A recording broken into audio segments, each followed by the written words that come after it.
Hey friends, welcome to another episode of Embracing Your Season. I'm your host, Paige Clingenpeel.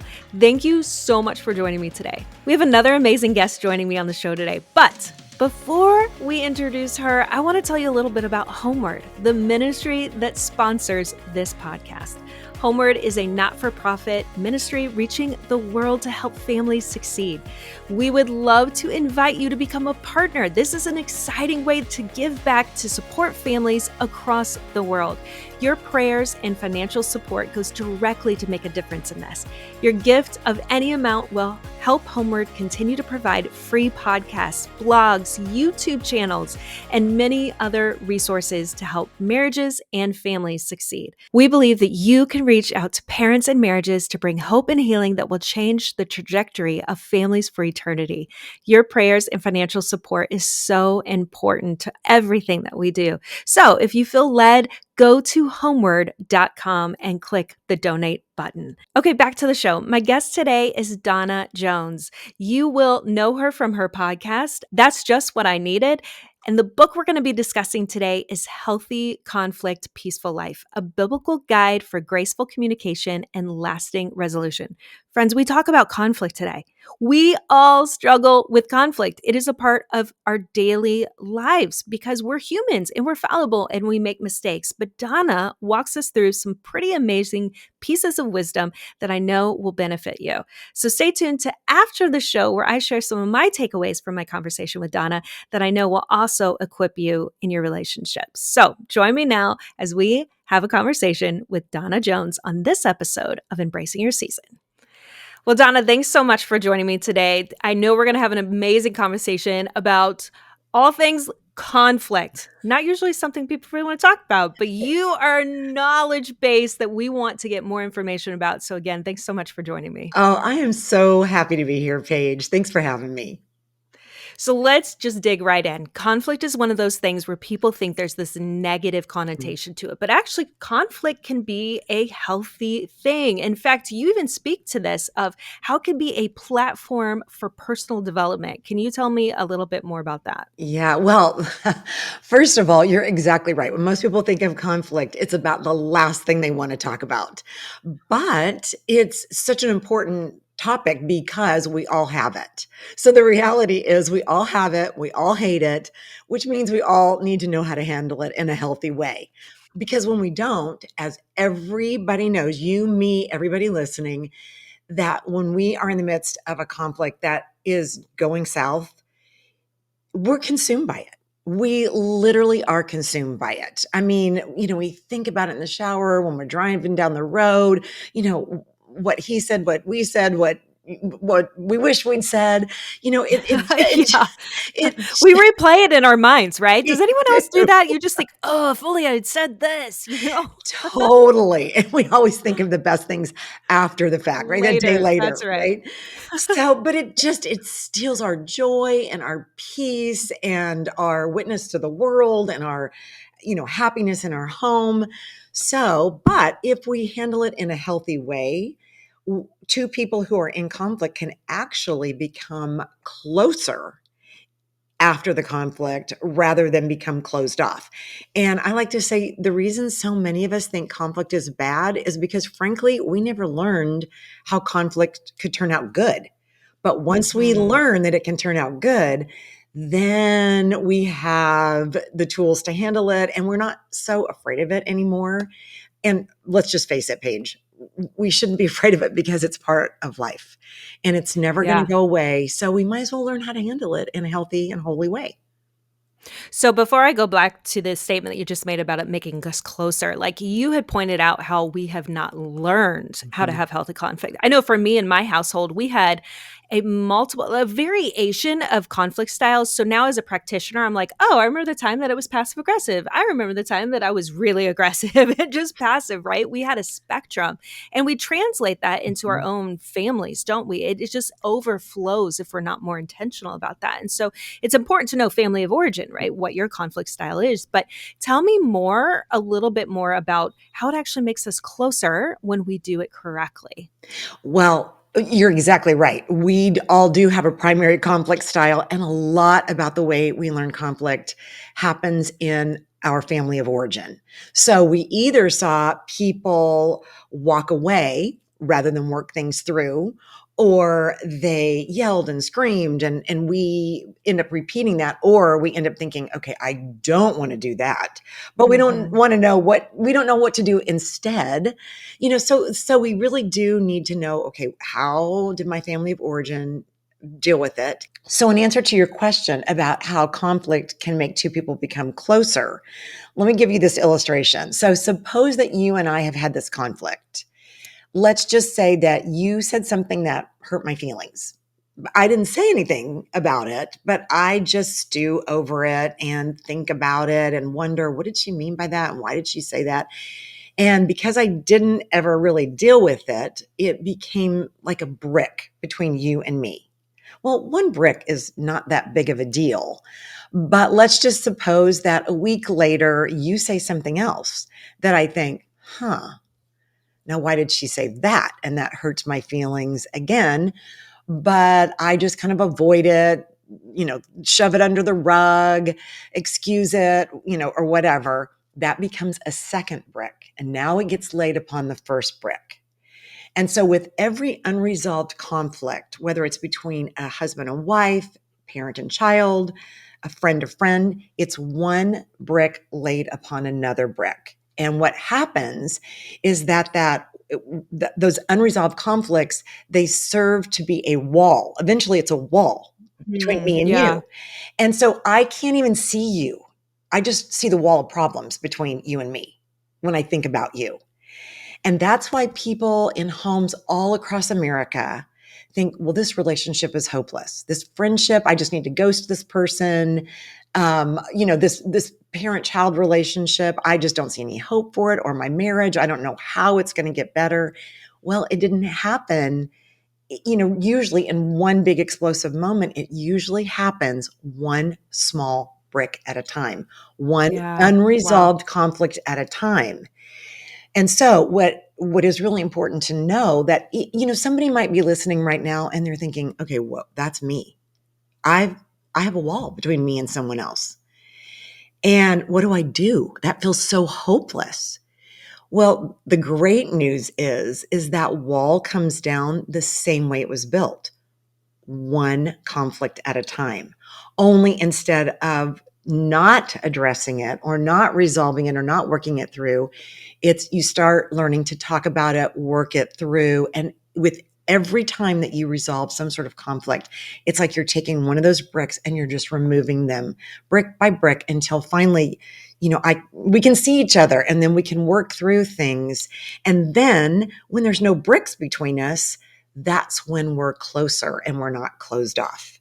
So Mhm. that's why it's just so important to know how to handle hurt feelings or misunderstandings or attacks or all kinds of, just disagreements that we have, because otherwise it's just a crazy maker and it causes a whole lot of pain in relationships. You know what you made me think of too is like with people that we potentially have conflict with, that there is a risk in pointing Mhm. out our hurt, our vulnerabilities with them. So, any suggestions on how we can bring up a conflict in a positive way without that fear of rejection kind of dominating that conversation? Yes. And as a matter of fact, on my website, donnajones.org, I have a free download called How to Have a Hard Conversation, or How to Start a Hard Conversation in a Healthy and Holy Way. And I have that because I realize that's one of the biggest questions that we all have is, how do I even start? What would I even say? How do I have a conversation where I feel heard, but the other person doesn't feel defensive? That's Mhm, the question of the mhm. decade, right? Yeah, absolutely. So let me tell you, Paige, I'm going to give you a real life story of how this worked itself out. So I had a friend, and I had moved away, but we wanted to stay in contact. And we reached out and scheduled a lunch to meet each other, but it was about a 40-minute drive from both of our houses. So I'm about 35 minutes into this drive. I get a text and she says, oops, probably should have texted you earlier, but I'm meeting my husband today for lunch instead. Oh, wow. Yeah, that's what I thought. Okay. Nice. Thanks for that. Paige, you read my mind. That's exactly what I Yeah. thought. And I, I looked at that and I thought, you're kidding me. But then I thought, okay, just let it go. It was probably a careless mistake. But then I thought, well, this was so disrespectful. Why did she wait to the last minute? Okay, just she's been a friend forever. I had emotional whiplash from, Mm-hmm. thinking all the different feels that I felt. So I went home and I started thinking about it. And I realized this wasn't the first time that she had done something like this. Not this exact thing, but sort of like this. And I thought, okay, if it had been a one-time deal, I would have just Mm. chalked it up to a careless mistake. So you'd see Right. You can rationalize that. exactly. Yeah. And I think that's important. In fact, in the book, I talk about should I be mad? There's a chapter called Should I Be Mad? Because there are big things, there are small things, there are things in between, and we don't have to get angry over everything. We don't have to address Mm. everything, but it's important Yeah, to that's know good. which of those things need to be addressed and which of those things is it okay to let go. So there's a whole chapter in the book about that. But in this case, because it was something that had happened before, I realized that if I did not say something, one of two things would happen. Either I would develop bitterness and resentment, which I was not healthy, or I would distance myself from this longtime friend. And that was not healthy either. And she wouldn't even know why. She would have no reason. Mm-hmm. She would know. Right. And I thought, okay, neither of those is positive. So I need to have a conversation with her. But again, the question, how do I even begin so that I feel heard, Yeah. but she doesn't feel defensive? Yeah. So I scheduled this time to do a FaceTime with her. And I had planned to lead by telling her how it made me feel. But when I saw her face on the screen, it was like the Holy Spirit just whispered, Donna, stop.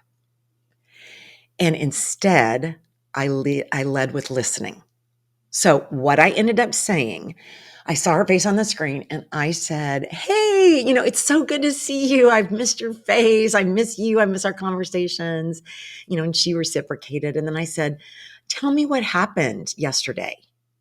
And then, Ooh, that's a good question. yeah, the Lord was so gracious because then she went on to explain an entire backstory about what had happened, a scenario that was going on with her husband that I had no idea about. And then she said, I'd planned to kind of fill you in, when we met.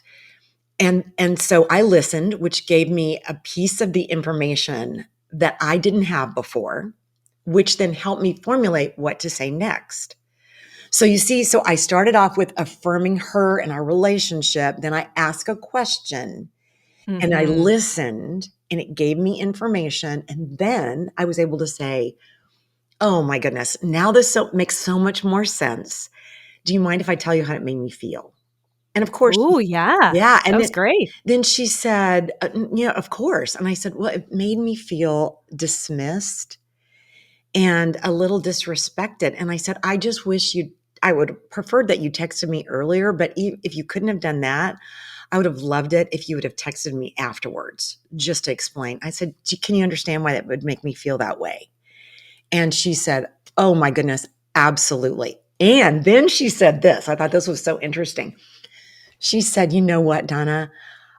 Actually, I was really embarrassed that I texted you so last minute that I just thought it would be easier not to say anything. Wow. I Okay. so, and I thought, well, that's so real life because that's how we are sometimes when we're embarrassed about a way we handled Yes. something, we avoid, we don't address. Mhm. And Mhm. Paige, we ended up talking and having the sweetest conversation. And I remember thinking when I got off that call, there is not enough money in the world to buy the peace that I have right now because of the Yes. conversation that we just had. And we ended up Yes. closer rather than if I hadn't addressed it, being closed off from each other. So Hmm. that's That's the basically the beauty of steps. that, Yeah, yeah. right? Like how communication can lead to further intimacy and Mhm. how the fear can prevent the potential intimacy you can have just by being vulnerable and opening up. And you asking the question, I love the questions that you ask. We need to highlight those questions. It's the fact is like, what happened? And This can I tell you how it made me feel? Like those are such core valuable questions that move our relationships towards intimacy. I love that. Such a great example. Thank you for sharing those. Oh, well, it was, I mean, really, and I think those steps, so you affirm the relationship, you ask the question, and then you address the issue. And when you do it in a spirit of humility, and because you've let the other person talk first, in all likelihood, their defenses are down. And Paige, let me just say this one thing, that when we're having a hard conversation, whether this is with our child or our spouse or our friend or coworker or whomever, the four worst words that you can say are, we need to talk. That triggers me. Absolutely. I feel like I'm being called to the principal's office. Anytime anyone says that to me, it Totally. regresses me. Yeah. Yeah. And then our defenses go up.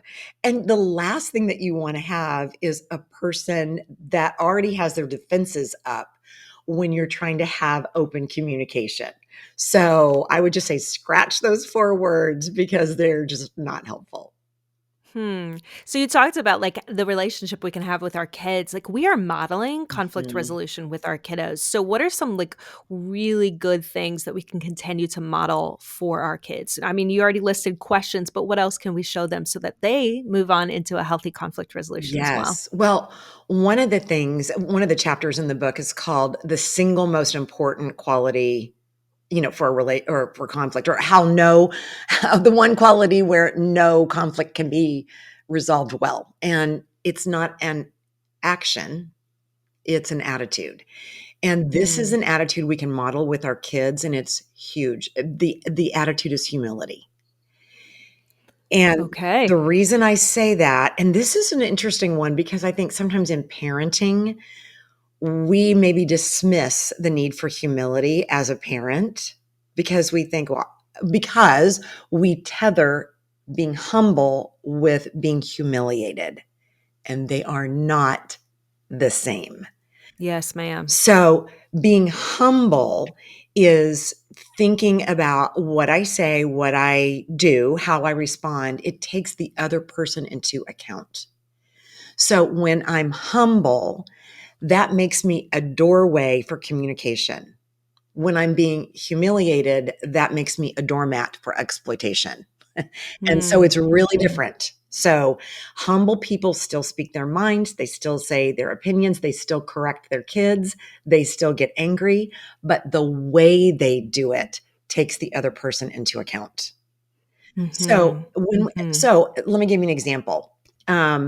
When my daughter, we have three kids. When my daughter Ashton was in high school, we got into this horrible conflict on the way to church, which is crazy because my husband's the pastor of our church. There's that, There's that. obviously.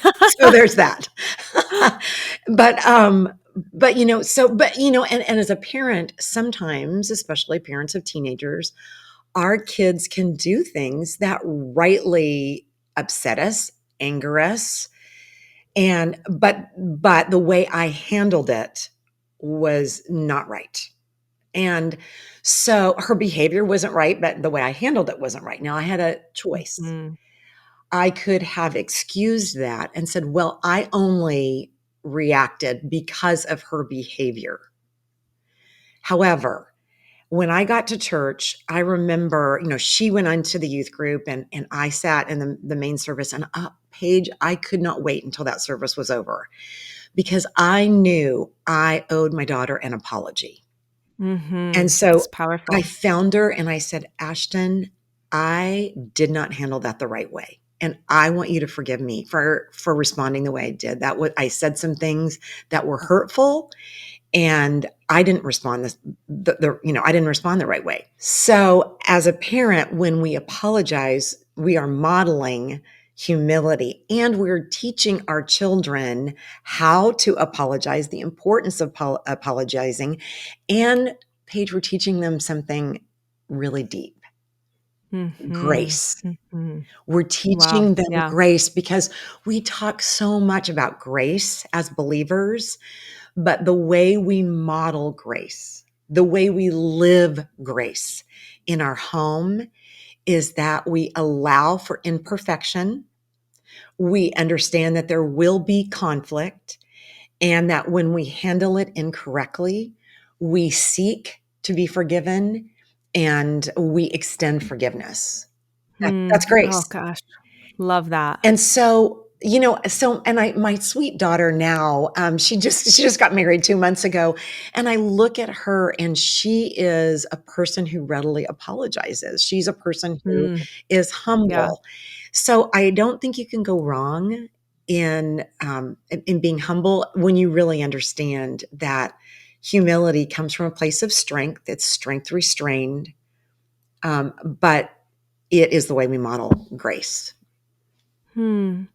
It's one of the sweetest things that I have implemented in my parenting that was not necessarily there when I was growing up is that practice of asking forgiveness.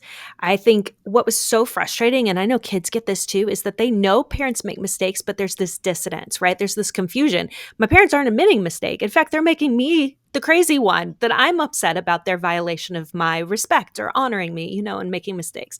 So when I started implementing that in my own parenting, at first it was not intuitive. Let's be honest. As an adult, you're like, you don't want to admit your mistake. But when I started seeing it would soften my kid's heart, as you Mhm. were describing here. And it's actually that modeling where now they know what they need to do. They know they need to seek forgiveness. And then that practice of forgiveness, we know it's powerful. But the fact that that humility can come from the top, that can come from parents first, like that's powerful, Mhm. friends. That's beautiful. So I love that we talked about that and the power of forgiveness. Tell us a little bit more about that and how that heals conflict or even lowers the wall that you were referring to earlier. Yeah. Well, and gosh, forgiveness. You know what Billy Graham's wife said, that a good marriage is the union of two really good forgivers. And I would say a healthy family, a healthy family, a healthy friendship is a bunch of people who are really good forgivers. But Mm, here's what is mhm, important to know, that if we have been the person that has hurt the other person and we are apologizing, the other person feels hurt. They want to know that we know we hurt them. mhm. That's good. That's what makes an apology powerful. That's why an apology that's like, well, I'm sorry, or can't you just get over it? I said I was sorry. That doesn't work because it's so surface. That being said, though, some of us we have the opposite extreme. We apologize for everything, or maybe we have a hard time accepting apologies. We have a hard time letting things go. And we just keep bringing up the past. And when we keep bringing up the past, then the relationship stays stuck in the past and it can never move forward into the future. And if you Mhm, want a healthier mhm. relationship, you got to move toward health. You can't stay stuck in Yeah. the past. So, one of the things, when I wrote a chapter about forgiveness in the book, and again, forgiveness it's a command. Obviously, we're told to, in the Lord's prayer, it's forgive as we've been, Father, help us forgive our trespasses as we forgive Mhm. those who've trespassed against us. So we know it's a command, but it's also a choice and a process. And one of the things when I was writing this particular chapter, the Lord just downloaded this image into my mind. And it was, what do you do if the wounds are really deep and you're having a really hard time forgiving? And I would say there's a couple things. Number one, just pray for the want to. Start Hmm. there. Yeah. Start there. One of the times in my life where I was deeply wounded by someone, I asked a worship pastor's wife, what should I do about this? I know I'm commanded to forgive and I want to because God has told me that I should, but I don't know how. I don't know if I can. I don't know. I don't even know where to begin. I'm so That's wounded. real. That's right. Yeah. Yeah. And Paige, she placed her hands on my shoulders and directed me to look straight at her in the eye. And she said, Donna, the fact that you want to forgive pleases the Lord. Hmm. And just that, knowing that because you feel so messy when you are having a hard time forgiving, right? The fact Yeah. that, Yeah. that she had told me the fact that you want to is pleasing to the Lord. He'll show you how. That was my first step in the process of truly letting go and forgiving. But as I was You writing, oh, go ahead, Paige. I'm sorry. I was just going to say that it just shows the our different roles. There's an active role and there's a passive role. The active role is us making that choice. It's not always based in feeling. It is making a dedication, a deliberate choice. I'm going to move into this. And then the passive role is where the power happens, the supernatural.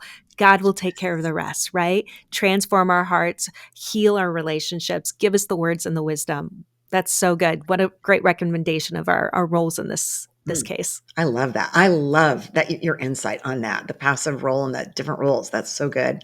But Mhm. as I was mentioning, as I was writing this chapter, um, I envisioned like the offense. If you hold out your palm and you envision the offense that wounded you so deeply in the middle of your palm, and your hand, your fingers clenched against that wound, because to forgive means to let go. So we Mhm. let go of our propensity to take over or retaliate, and we let God take control, right? That's forgiveness. It's letting go. So if you picture the offense in your hand and all the reasons you haven't let go, so you name them one by one as you open your fingers, like it was wrong. They haven't made it Mhm. right. I tried to sin Mhm. and they didn't. I want them to pay Yeah. for what they did. They skipped off to a new life and they left me with all the baggage, all the Yeah. reasons that we don't let go. Mm. Name them. And as you do, unfurl your fingers until that offense is Hmm. laid bare in your hand. And then turn your Yeah. hand over and let that wound drop into the nail scarred hands of Jesus. That's Hmm. forgiveness. Because Wow. when we Yeah. forgive, it doesn't mean that we give our perpetrator a free pass to hurt us again. Doesn't mean that. Doesn't mean Mhm. reconciliation necessarily. It doesn't even mean that what they did to us was no big deal. In fact, when people wound us or when we wound other people, it's such a big deal. It cost Jesus his life. Hmm. So that's why when you Hmm. when you when you let it go and you let it drop into the nail scarred hands of Jesus, you're getting free, but you're also acknowledging this is real and it hurt and it costs something. Yes. And we have to be real about this. Conflict hurts, wounds Mhm. hurt, pain hurts. So, and that's the process of getting free and forgiveness. Hmm. That's so solid. Wow, so good. I like the verbally speaking out the offenses, right? How often we hide that Mhm. out of shame or fear or whatever it is that we're holding in that isolation place, but to speak it out and then to release it to Him who can do healing among it is just so powerful. Well, Donna, I have so appreciated this conversation. This has given us practical wisdom, ways to equip us in our conversations, our relationships every single day with everyone that we have in our circle of influence. I would love for the listeners to find you, to contact you, to get this book that you're referring to that we've learned so much from. So, how can they find that information? Yeah, well, you can get the book everywhere books are sold. It's on Audible. I read the Audible. So if that's your thing, it's available. You can also connect with me on my website, which is donnajones.org. And as I mentioned, I have lots of free resources over there. And I would love to connect on social media. On Instagram, I'm at Donna A. Jones. Awesome. Well, thank you again so much for this conversation. Again, I know it's going to be so beneficial for my listeners because conflict happens every day, friends. We know it does, but we want to make sure that we are God honoring and we want to make sure that we are healthy and that our relationships just blossom and turn into health. So, again, thanks so much, Donna, for joining me today. Thank you, Paige. Okay, friends, I know that you agree with me when I say Donna was awesome, right? The content, the way that she shared her own stories that we can relate to, like conflict is real and conflict is hard. I personally, not that I love conflict, but I don't necessarily shy away from it. I probably have conflict more than I think. Let's be honest. I don't know how people view me or how they experience me during certain points. I do know I put my foot in my mouth a lot because things just come out. My filter is not up to par. We should probably work on that. I should probably talk to Jesus about that. Regardless, what I do know that I have worked very hard on is asking people to forgive me when I make mistakes. I know that I need a lot of grace. And I know people, when they interact with me, when I hurt their feelings, I want to know that I hurt their feelings so then I can express a request for their forgiveness, because relationships are super important to me. I live in an amazing community of believers and non-believers, but I want to make sure that I am with unity with the people that I live life with. So there are many times, I mean, I can go through, that would probably just be an entire podcast episode, let's be honest, of the number of times where I have made a mistake and I have sought forgiveness from someone. But I have learned this because that was not my family of origin. The way that I grew up is that we stuffed things or we reacted in anger. It was just one or the other. And so when I started having relationships where I started navigating those conflict areas with either passivity or just straight anger, obviously that created tension. It created unhealth, and it ended up ruining some of my friendships that I still wish that I would have. So as I have grown through therapy, through reading books, but most importantly, through asking Jesus just to refine my mouth and my filter, I have learned to practice this. And the best part, friends, is that I get to implement this with my kids. So now I am breaking that generation of handling conflict incorrectly. I am able to teach my kids, not always correctly, let's be honest, not always in the best way, but I get to teach my kids, this is how we have healthy relationships. This is how we express our hurt. We don't just come at it as we are the victim and we are demanding an apology. No, we get to share in a positive, healthy ways. This is my feelings and I want this relationship. And so I am bringing this to you so that we can have resolution in a healthy way. That's what we get to model for our kids. I just think that's such a blessing, and it's something that we need to be implementing. And if you don't know how, if you're continuing to rely on your origin, your family of origin to show you how to resolve conflict, friends, Donna Jones, there's tons of resources out there just like hers that can share with you how to do this in a practical, easy way. So some of the takeaways that I have today, I mean, first off, just practicing humility, asking for forgiveness. Another one I love too is the different ways that she asks questions when there is a conflict. So she had this analogy of building up a wall with each brick of a violation, of a hurt. Someone has trespassed against you, right? So each of those circumstances builds a brick. We only address one brick at a time, but when you do so, the questions that she asked were, ask the question, what's going on? What happened in this case? Making sure you're saying it with the right inflection, because if you come out, what were you thinking? Obviously, that's a no-go, guys. We don't do that. But if you ask the questions like, hey, I just want to know kind of what happened yesterday, that opens up to a context that you may not have been privy to before. It helps you understand maybe behind the scenes or filling in the blanks of what contributed to the tension that ended up happening. I also love the way that she talked about sharing or asking, would you be open to hearing how that made me feel? When we do that, people can't argue with our feelings. Now, I guess people can. Let's be honest. There's unhealthy people in the world. But when we say this made me feel this way, most people that love us will take that on in such a way that is very healthy and honoring and say, I'm so sorry. I did not mean to hurt you in that way. And then through the process of just exploring how both individuals felt, now we've potentially taken away a brick that could have led to a discontinuation of the relationship. Like, how beautiful is that? So, friends, those are my takeaways for today. I know that they probably benefited you as much as they benefited me. I know I got to check off, I'm doing this one right. But then I'm also reminded that I still need to continue to practice healthy conflict resolution because it doesn't come intuitively to me. I don't think it comes intuitively to all of us. But when we put in the hard work, when we practice these things, and when we truly have intentionality in our relationships, we start seeing the health. The harvest is there, friends. We just have to put in the work to restore and create health in our relationships. So I want to thank you so much for listening to the show today. I know you've enjoyed it as much as I have. I would love to hear from you. What are your thoughts? Who would you like to see on the show? What are some topics that maybe you're interested in learning more about? So please email me at paigeclingenpeel@gmail.com. homeWord.com.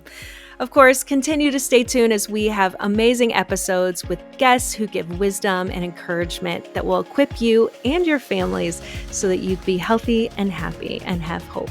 So join us next time on another episode of Embracing Your Season.